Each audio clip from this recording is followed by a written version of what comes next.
Assalamualaikum warahmatullahi wabarakatuh.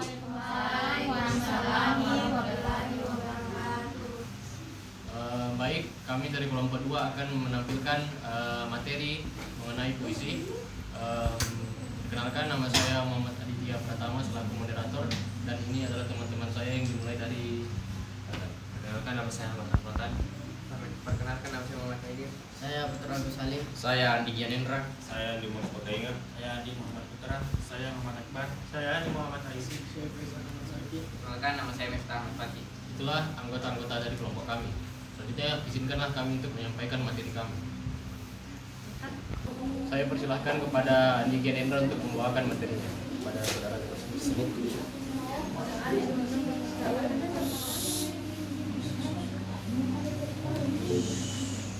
Baik, materi yang pertama adalah tipografi puisi. Nah, tipografi puisi adalah suatu ilmu atau seni yang digunakan pada penyair, dalam hal ini pembuat puisi, untuk membuat puisi dalam meletakkan, memposisikan, dan mengatur setiap huruf yang akan diletakkan pada media yang digunakan. Media yang digunakan untuk membuat puisi dapatlah berupa seperti kertas, A3, A4, dan juga buku. Kemudian tujuan dari teks tipografi ialah untuk membuat pembaca merasa nyaman, pembaca merasakan makna yang tersirat dari puisi, dan pembaca merasa memukau, dan pembaca merasa senang dari penataan-penataan kata-kata pada teks puisi tersebut. Kemudian fungsi dari teks tipografi ialah readability dan legibility, yaitu teks dan pembacaan. Fungsi sama dengan keutamaan dari teks tipografi. Teks tipografi sendiri terdiri dan memiliki 4 jenis, yaitu teks tipografi konvensional, kemudian teks tipografi primat, kemudian teks tipografi siksak, dan teks tipografi bait puisi. Terdapat pula teks tipografi pada baris puisi.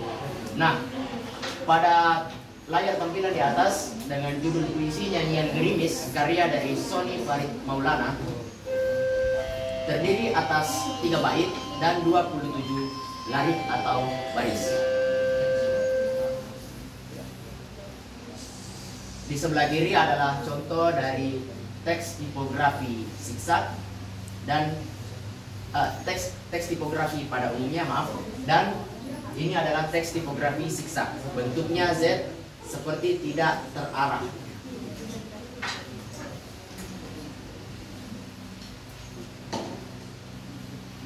Dan ini adalah contoh dari teks tipografi.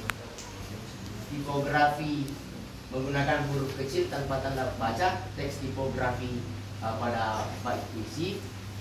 Kemudian pada awal kalimat teks tipografi primat, dan teks tipografi konvensional, dan teks tipografi.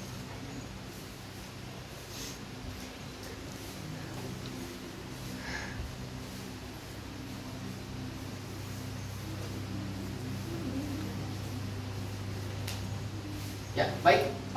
Ini bentuk penugasan dalam bentuk tabel yang akan saya jawab. Yang pertama dari aspek tampilan dari judul puisi yang berjudul Nyanyian Gerimis karya Sony Farid Maulana. Baik, pengaturan bait dan baris. Tolong disampaikan setelah. Ya. Penampilan teks puisi pada Nyanyian Gerimis. Yang pertama ialah pada bait pertama. Pada bait pertama, bentuk dari tampilan puisi rata dari kiri tanpa ada tanda baca. Kemudian yang kedua berbentuk pada bait kedua berbentuk zigzag, terkesan berliku-liku. Kemudian pada bait ketiga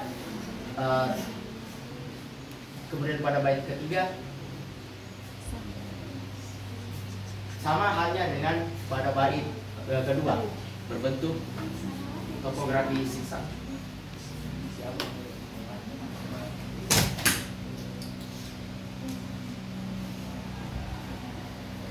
Baik, bentuk tampilan puisi yang kedua,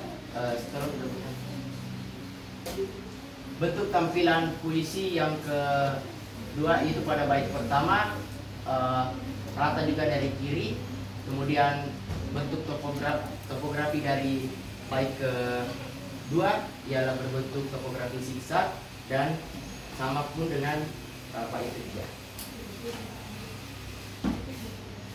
Kemudian yang terakhir ialah penulisan tanda baca. Penulisan tanda baca pada bait yang pertama tidak ada tanda titik pada satu bait itu, tetapi diawali dari kata demi kata dengan huruf kapital. Kemudian yang kedua, pada bait kedua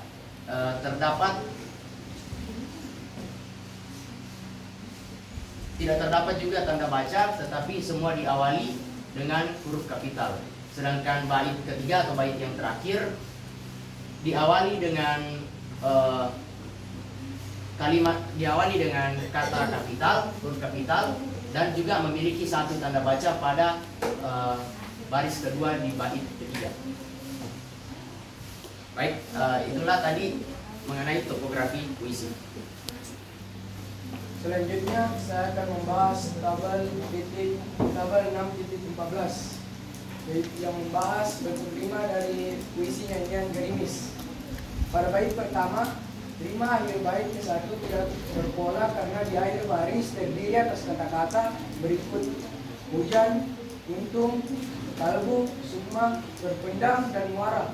Akan tetapi dalam kata-kata tersebut terdapat asonansi bunyi vokal a, u, a.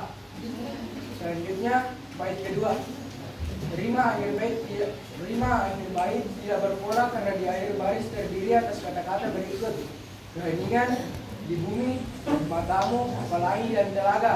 Akan tetapi dalam kata-kata tersebut terdapat asonansi bunyi vokal a, i, u, i, a. Dan yang terakhir bait ketiga, rima akhir bait ke-1 berpola karena di akhir baris terdiri atas kata-kata berikut: nyanyian, itu, berarti, nafasmu, lautan, hujan, rambutmu, bahasa, dan berdua. Akan tetapi dalam kata-kata tersebut terdapat asonansi bunyi vokal a, u, i, u, a, u, a. Baik, itu yang dapat saya sampaikan. Baik, selanjutnya saya akan membahas kesimpulan dari puisi nyanyian gerimis. Apakah diksi, rima, majas, dan tipografi sudah sesuai dengan yang ingin disampaikan oleh penulisnya? Jawaban saya adalah sesuai. Diksi, rima, majas, dan tipografinya sudah sesuai dengan yang ingin disampaikan, yaitu kesepian dan kerinduan yang ingin segera dilakukan. Adapun bukti dalam puisi tersebut adalah tentunya pada diksi, pada larik, kuntum, kesepian. Rasa sepi diibaratkan penyair seperti bunga, sedangkan kata kuntum umumnya digunakan untuk bunga, yang hal ini bermakna sekalipun merasa sepi tetapi mengandung keindahan tertentu. Contoh yang kedua pada rimanya, seperti yang dikatakan oleh Faizan tadi, pada bait kedua tidak berpola, tapi pada katanya terdapat asonansi a, i, u, i, a. Contoh yang ketiga adalah majas pada larik nyanyian gerimis. Pada larik nyanyian gerimis termasuk majas personifikasi, yang dimana gerimis seolah-olah menjadi manusia yang menyanyi. Contoh yang ketiga pada tipografinya, seperti yang dikatakan oleh Andi yang tadi, pada bentuk tampilan puisi pada bait pertama kata kiri, sedangkan pada bait kedua dan ketiga berpola zigzag atau huruf Z yang bermakna kehidupan yang berliku-liku. Baik, itulah kesimpulan yang saya sampaikan terhadap nyanyian gerimis. Sekian dari saya. Selanjutnya saya akan membahas tabel 6.15. Puisi yang baik itu adalah puisi yang singkat, jelas, dan mudah dipahami. Karena itu saya mengambil puisi dari sastrawan terbaik di Indonesia. Judul puisi pertama itu Pulang, yang ditulis oleh Ahmad Darussalam. Yang kedua, Pembara Perjalanan, yang ditulis oleh A. Rosidi. Yang ketiga, Mitos di Tubuhmu, yang ditulis oleh Sofiatus Zahro. Sekian dari saya. Baik, selanjutnya saya akan membahas tabel halaman 181. perkenanan tentang puisi Tuhan ketika Tuhan kita begitu dekat, karya Abdul Hadis Wiji Mosari. Pertanyaan pertama, puisi tersebut berkisah tentang pilihannya, kepasrahan, kesunyian, ketuhanan, dan kesendirian. Menurut saya, puisi tersebut berkisah tentang ketuhanan, karena pada bait pertama sampai bait terakhir dari puisinya menceritakan tentang seorang hamba yang merasa dekat dengan Tuhannya seperti api dan panasnya. Seperti yang bisa kita lihat pada puisinya di bait pertama. Selanjutnya, pertanyaan kedua. Hal yang kalian rasakan setelah membaca puisi tersebut adalah: A. Rasa berdosa, B. Rindu dan sandu, C. Sedih dan perih, D. Tenang dan hikmat. Hal yang saya rasakan adalah D. Tenang dan hikmat, karena harmonisan dan keyakinan yang tersampaikan dari puisi tersebut membuat tenang hati dari orang yang mendengar atau membacanya. Sekian dari saya. Baik, saya akan membawakan penilaian mengenai musikalisasi puisi. Jadi musikalisasi puisi itu adalah sebuah pertunjukan seni yang memadukan antara unsur musik dan unsur puisi. Musikalisasi puisi terdiri atas tiga jenis. Yang pertama itu adalah musikalisasi puisi awal, seperti musikalisasi puisi yang diiringi dengan musik. Jadi fokus utama dari musikalisasi puisi awal yaitu adalah latarnya yang diiringi oleh instrumen musik, baik itu secara instrumental maupun secara vokal. Yang kedua itu ada musikalisasi puisi terapan. Musikalisasi puisi terapan ini mengubah syair-syair yang ada di puisi menjadi sebuah bentuk nada lagu dengan tangga-tangga nada tertentu. Tetapi umumnya tangga nada yang digunakan adalah tangga nada diatonik. Yang ketiga adalah musikalisasi puisi campuran, yang dimana sebuah membawakan musikalisasi puisi dengan menyebutkan komposisi musik yang disertai dengan puisi. Dalam hal ini pembacaan puisi itu dapat dibacakan secara naratif, diceritakan maupun dilakukan. Jadi dua unsur yang ada yang sudah saya sebutkan di awal tadi disatukan di musikalisasi puisi secara campuran ini. Baik, langsung saja marilah kita menonton salah satu contoh musikalisasi puisi yang dilakukan. Saya tidak akan mengambil full videonya karena saya akan mengambil yang intinya.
Itu adalah salah satu penampilan puisi dari teman-teman kita yang SMA juga yang dapat berhasil menjuarai kompetisi musikalisasi puisi.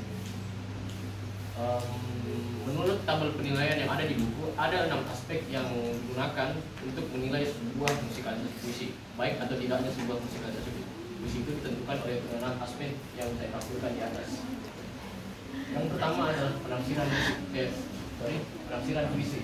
Jadi penafsiran puisi itu bagaimana sang pembaca puisi itu menyampaikan puisinya, makna dari puisinya itu baik secara tersirat maupun secara tersurat. Predikat yang saya berikan kepada video tadi yaitu baik, karena mereka sudah bagaimana mereka menyampaikan kata per kata dalam puisi itu sesuai dengan keadaan yang ada di puisinya. Yang kedua itu adalah komposisi musik. Jadi komposisi musik ini adalah bagian musik yang menggabungkan seluruh elemen-elemen yang ada pada musik, seperti ritme, timbre, harmoni, dinamika, dan lain sebagainya, tempo. Jadi bagaimana pembaca puisi ini atau yang membuat aransemen dari puisi ini dapat menampilkan sebuah komposisi musik yang enak didengar. Saya memberikan predikat yang cukup baik karena saya mendengar aransemennya ini cukup natural dibawakan dan tidak memberikan kesan yang terlalu ramai. Karena apabila musikalisasi puisi itu lebih mendominankan unsur musiknya daripada puisinya, maka itu tidak dapat dikatakan sebagai musikalisasi puisi. Jadi saya memberikan predikat yang baik karena ini antara musik dan puisi ini sudah cukup seimbang.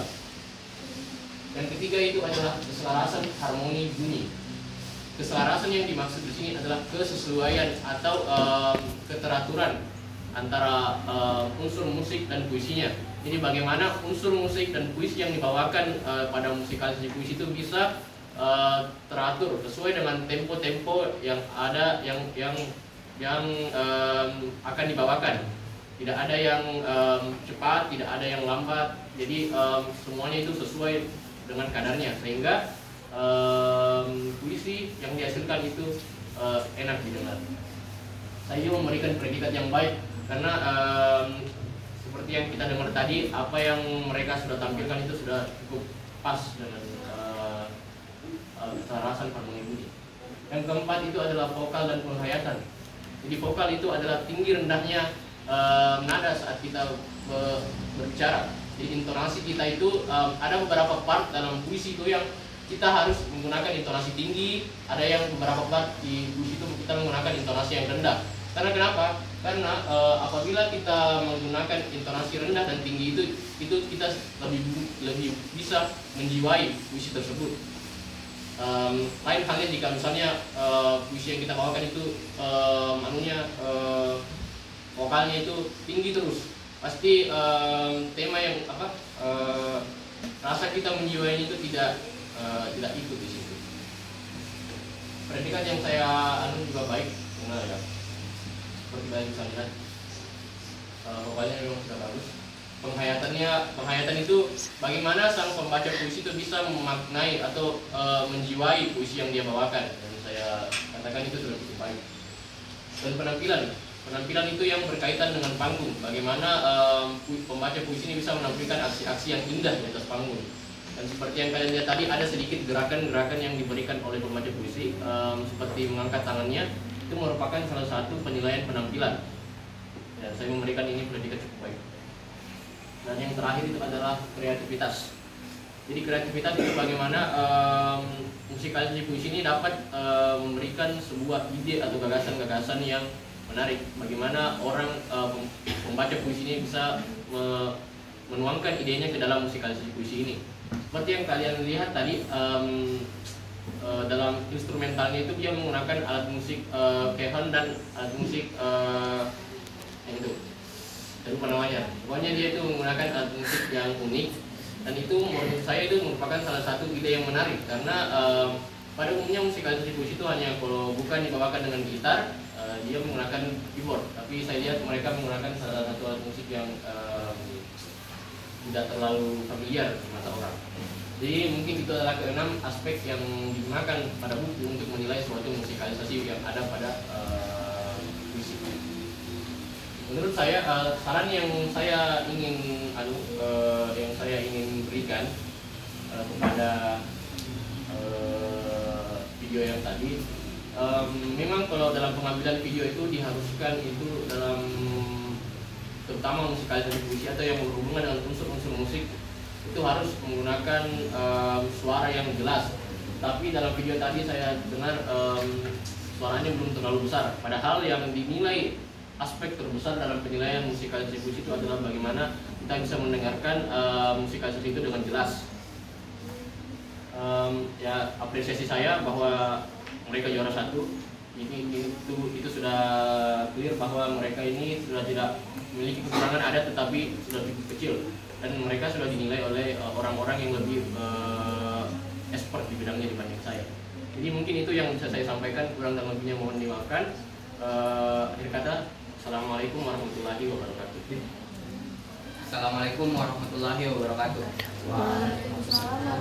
Jadi saya selaku pemateri berikutnya, saya akan membahas tentang tabel 6.17, di mana pada tabel ini kita disediakan tautan tentang beberapa judul antologi puisi yang langsung disediakan oleh Kemendikbud. Sebelum membahas tentang 5 opsi yang diberikan, saya akan pertama menjelaskan apa itu antologi puisi dan resensi antologi puisi. Dalam KBBI, resensi dapat diartikan sebagai pendapat, pertimbangan, atau pembahasan tentang suatu karya seni atau kesastraan dan sebagainya. Sedangkan antologi sendiri berarti kumpulan buku yang berisi kumpulan dari karya sastra yang sejenis. Sehingga kita dapat mengartikan resensi antologi puisi sebagai kumpulan puisi berisi ulasan-ulasan dari suatu buku antologi yang berisi dengan kumpulan-kumpulan puisi tadi. Jadi di 6.17 ini seperti yang tadi saya jelaskan, kita diberikan opsi dari kelima ini untuk dipilih sebagai bahan pertimbangan untuk tabel-tabel berikutnya. Jadi sesuai pertimbangan kelompok kami memilih nomor ketiga, yaitu judul antologi puisi, yaitu Kota, Ingatan, dan Jalan Pulang karya Latif Setia Nugraha. Jadi untuk tabel 6.19 dan seterusnya secara berturut-turut akan menyajikan tentang hal-hal umum dari puisi Kota, Ingatan, dan Jalan Pulang ini, ringkasan atau istisarnya, manfaat, hal unik, serta kesimpulan dari antologi puisi. Sekian dari saya. Assalamualaikum warahmatullahi wabarakatuh. Baik, tabel selanjutnya 61.18 mengenai judul antologi puisi. Nah, antologi puisi tadi sudah dijelaskan oleh teman saya, oleh Miftah Ahmad Faki.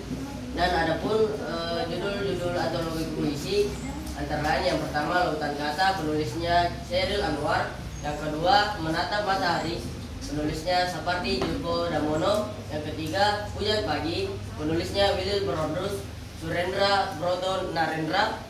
Dan keempat Lingkaran Puisi, penulisnya Taufik Ismail. Dan kelima Kembang Api, yaitu Amir Hamzah. Mungkin itu saja. Oke, baik, saya akan membahas tentang hal umum tentang buku puisi Kota Ingatan dan Jalan Pulang. Judul buku yaitu Kota, Ingatan, dan Jalan Pulang. Penulisnya adalah Ahmad Darussalam Latif Setia Nugraha. Penerbitnya Bantul Buana Grafika. Cetakan yang pertama dan tempat penerbitnya tidak diketahui. Tahun terbitnya buku tersebut adalah tahun 2017 dan jumlah halaman sekitar 164 halaman dan harganya tidak diketahui.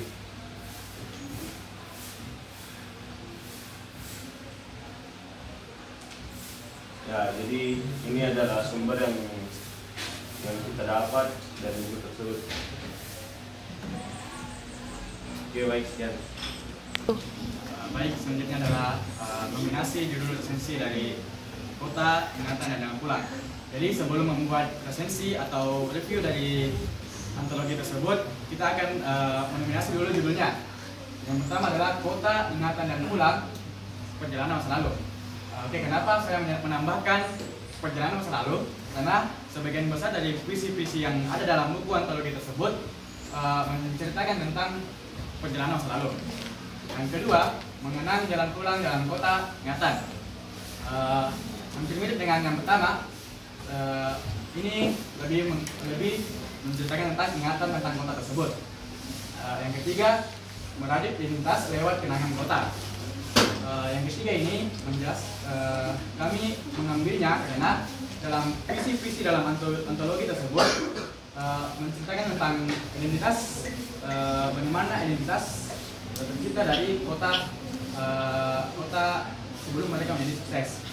Yang keempat, perjalanan penuh makna dalam kota, ingatan dan dalam pulang. Sama dengan yang pertama kayak maknanya.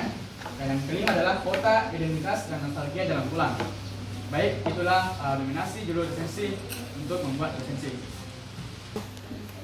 Jadi berikutnya di 6.21 ini kita tiba di bagian inti dari sebuah resensi antologi puisi, yaitu ikhtisar atau rangkuman atau ringkasan dari antologi puisi tadi. Saya sendiri telah membaca buku antologi puisi Kota, Ingatan dan Jalan Pulang tadi yang total berkisar 160 halaman yang telah saya baca dan mencoba untuk merangkum seminimal mungkin dari apa kira-kira yang terkandung dalam buku tersebut. Sebagai permulaan, saya akan menjelaskan latar belakang bagaimana buku tersebut dicetak. Jadi sebenarnya buku ini adalah kumpulan puisi dari karya-karya para remaja yang ada di daerah istimewa Yogyakarta dalam kegiatan lomba penulisan puisi bagi remaja Yogyakarta tahun 2017. Sebagian besar puisi dalam buku antologi puisi ini memperlihatkan semangat kembali ke akar sebagai pokok renungan. Jadi maksudnya apa?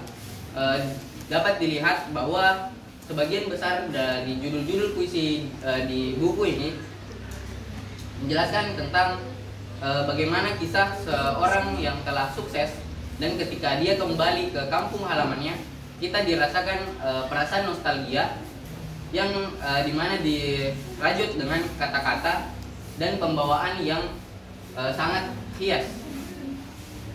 Berikutnya, karena ini sebenarnya ditujukan untuk lomba, jadi dalam buku tersebut terdapat pemenang yang diurutkan dalam kategori 1, juara 1, juara 2, dan juara 3, yang dimana penyair yang terpilih untuk masuk dalam antologi ini tentu bersungguh-sungguh dalam pembuatan karya mereka. Puisi-puisi mereka ini didominasi oleh unsur-unsur lokal yang dipadukan dengan romantika kehidupan budaya agraris. Selain itu juga didominasi oleh kecenderungan tematik yang menyajikan persoalan yang lebih spesifik, seperti ada yang berkisah tentang perempuan sebagai ibu dan istri dan perspektif yang klasik tetapi tetap aktual dan problematis. Satu hal yang menonjol dari antologi puisi ini, banyak puisi-puisi yang bersifat naratif, yang dimana mereka memberikan banyak kelonggaran, keleluasan, dan kenyamanan untuk mengungkapkan berbagai pikiran dan perasaan mereka. Dimana juara-juara dari antologi puisi ini adalah puisi-puisi yang mampu menjaga keasikan cerita, tata tertib bahasa, keruntutan pikiran, keutuhan yang dikombinasikan dengan kemampuan penyairnya menghidupkan benda-benda dan suasana melalui deskripsi yang merangsang dan menyegarkan indera. Jadi saya sendiri sebagai seorang amatir di bidang ulasan dari puisi, menurut saya antologi puisi ini merangkum cerita dari puisi-puisi ini dengan baik, di mana mereka menempatkan judul satu dengan judul yang lainnya, yang dimana mereka memiliki tema yang sama. Jadi apa yang menarik bagi saya sebagai seorang pereview atau pembuat ulasan yang mencakup dari ringkasan puisi ini.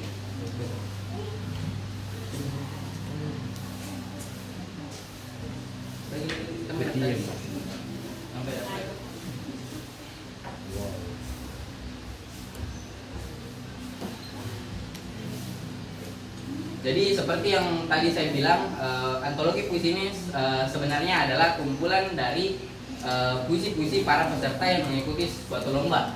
Dapat di sini para pemenang terdiri atas 3, yaitu juara pertama, juara kedua, dan juara ketiga. Sisanya yang di bawah ini merupakan nominasi-nominasi yang baik, tetapi belum sebaik dari juara-juara di atasnya. Betul.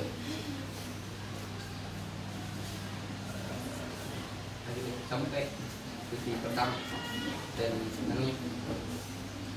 proses pembuatannya.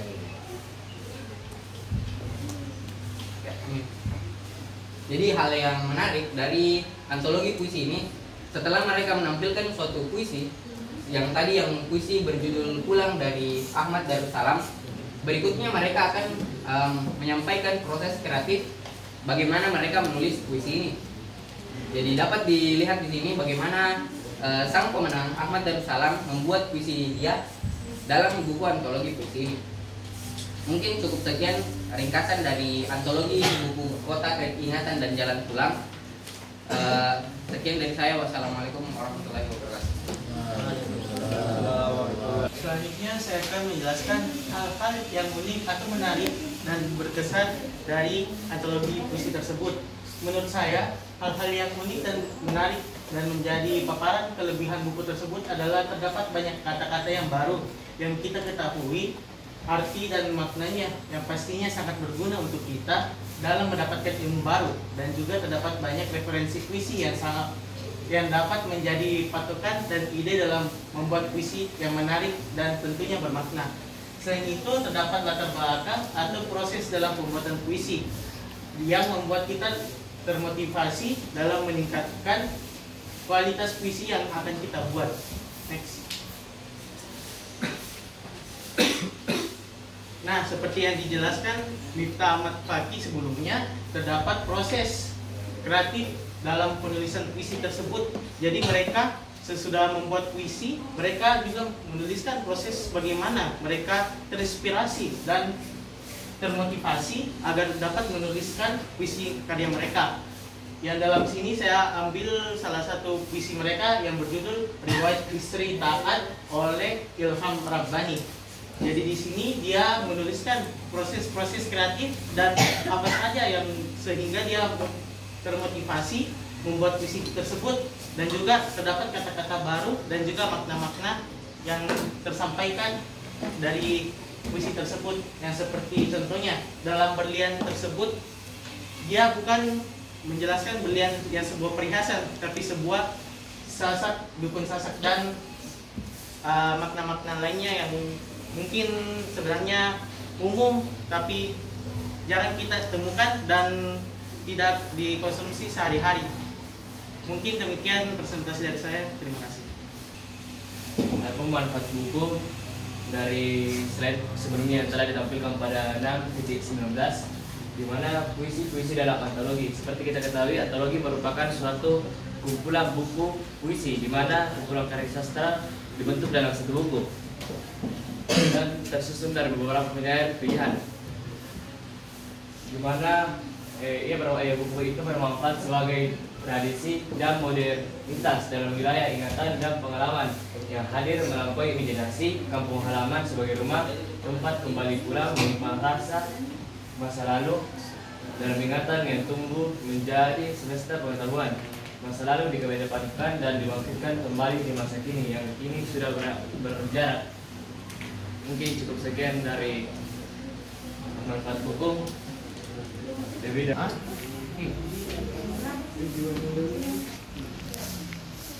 Baik, itulah yang dapat kami sampaikan.